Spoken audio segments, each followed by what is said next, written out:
Hey guys, and welcome back to the channel. Today, we'll be telling you why porn stars should be cancelled off our screens and completely forgotten about.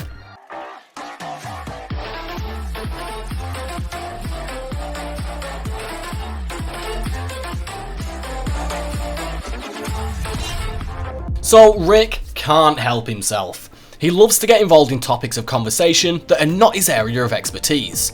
The transgender bathroom debate. Is there any minor celebrity who won't get involved in you? Of course not. Where would this world be if people didn't get into debates they are clearly clueless about? Like everyone else on God's earth, Rick Harrison was asked what he thinks about the transgender bathroom debate. Except he wasn't. He was just asked how he feels about being a conservative, and brought it up randomly. And again, this is the main porn star dude's opinion. You have some cities that are saying that if you have a man who feels like he's a woman, he can use the woman's restroom. I guarantee you that that will be taken advantage of by some very bad men who want to go into a bathroom where there's young ladies. Yep, that argument again. Seriously, it's already illegal to be a terrible person.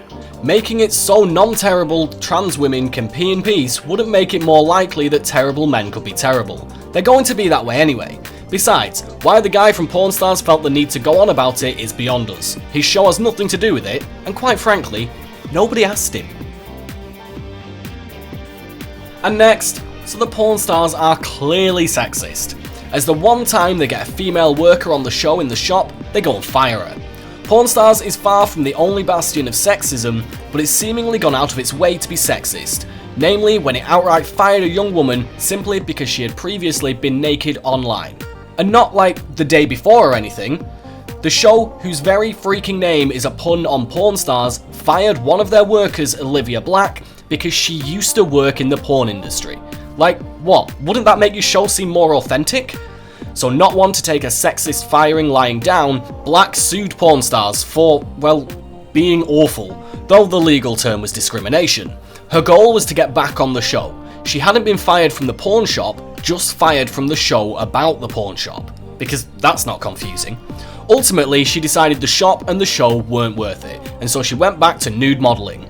We're going to say she made the right choice, since this show is clearly a sinking ship. Also, Chum is a real-life wreckhead, constantly getting caught up in the law.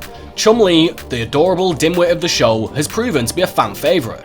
But recently that image was shattered when his home was raided earlier this year in March, with enough drugs and weapons found to put Scarface to shame. The reason the authorities actually went to his home in the first place was due to a former pawn shop employee accusing him of sexual assault, the charges of which were dropped due to lack of evidence.